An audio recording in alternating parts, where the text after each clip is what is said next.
My thanks to HotClick Marketing for their support of this video. They are of course specialists in online marketing. David Phillips was a midfielder who City signed from Plymouth Argyle in the mid-80s. A couple of seasons he had at the club, scored some cracking goals, often contenders for goal of the month. Scored a memorable goal too in the 5-1 win against Charlton at Main Road when City were promoted. A player I really enjoyed watching. He came from Plymouth, he went to Coventry after he left City, but also played for Nottingham Forest and Norwich, which is probably where he's best remembered. Still fondly remembers his time at City though, as you'll find out in this interview now. And I started by asking him how he felt football was coping in the post-coronavirus era. You know, when you look at the lockdown scenario, it's changed dramatically because, again, you talk about hygiene coming in, the way that they're, wiping down the footballs, etc. But, sport and science, for me, is a big thing, which is totally different to where it was back in our day.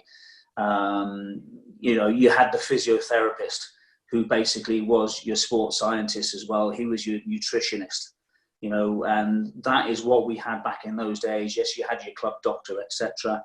But really, it was the physiotherapist who did everything. Whereas like nowadays, I don't know how many people are associated with professional football clubs, but you'll have your nutritionist, you'll have maybe 2 or 3 of those, you'll have your own chefs, your sports scientists. There are an abundance of staff around nowadays to look after people. And that was a major difference for me from back in my day to what it is today. You're talking about Roy Bailey here, aren't you? Doesn't he? I'm talking about wash it a lot. Roy Bailey, a great bloke. One of those people that you could always have a good chat to. He was very knowledgeable. He was, a physio to a lot of good managers at Manchester City. And he was always one of those gentlemen that, you could talk, you could have a laugh, you can have a giggle.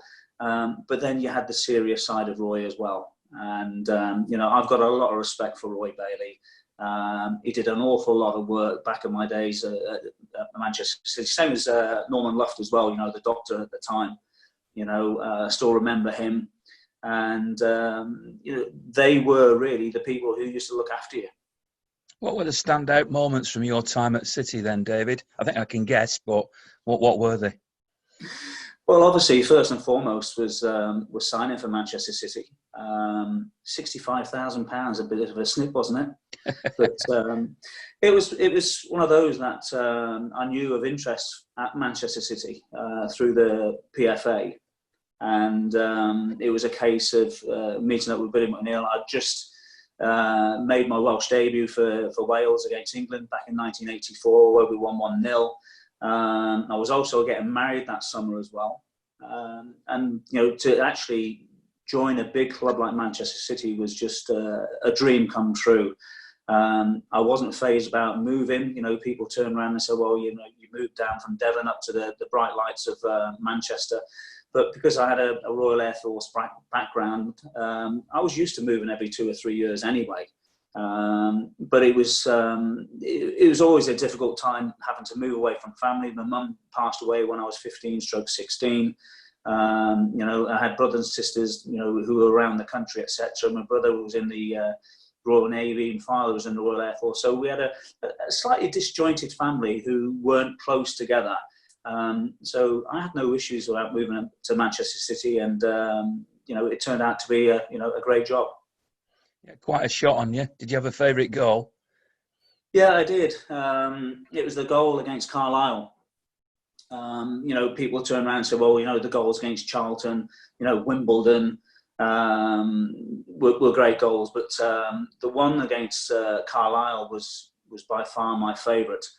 And I just remember it was one of those days. I think it was the undersoil heating was being used because the weather wasn't particularly great. And I remember this corner out on the left-hand side.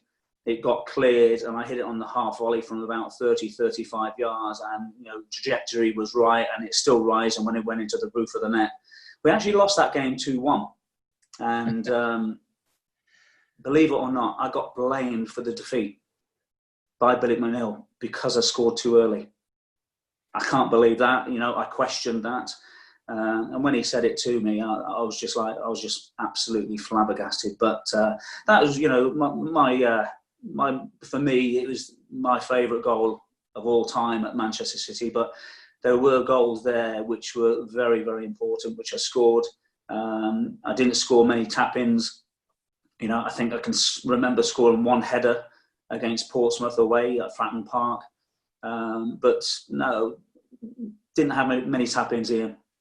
You obviously have happy memories then of City, because you're speaking with passion and you're speaking with a smile on your face. You have happy memories, don't you? Yeah, I have a lot of happy memories. At the end of the day, you have peaks and troughs wherever you go, whatever club you go into. And when I first moved up to Manchester, I stayed in a hotel in Fallowfield, and I was in my room, and all of a sudden the receptionist rang and said, "Oh, you've got a couple of your friends in the lobby. Are you able to come down and meet them?" And I was thinking, well, I've only been in Manchester a few days. I haven't got any friends up here. And I went downstairs, and there was Neil McNabb. Jim told me, and she said, "Well, do you fancy coming for a beer?" And then, we had a game of golf, and, it just went from there. So I was made to feel really, really welcome as soon as I set foot at Main Road. I was quick to get a property over in Summerfields, over in Wilmslow. Always had issues over there because, a lot of the builders there were Man United fans. So if I had an issue in the house, it took months to get it fixed. But we had a lot of Manchester City players and Manchester United players living in and around Wilmslow, Oldley Edge. So it was quite a nice mix. But, I settled in really well. I had some real good friends in Graham Baker, Andy May, Steve Kinsey. We were part of the Magic Circle, as Billy McNeil used to call us. And, I had some great times in Manchester.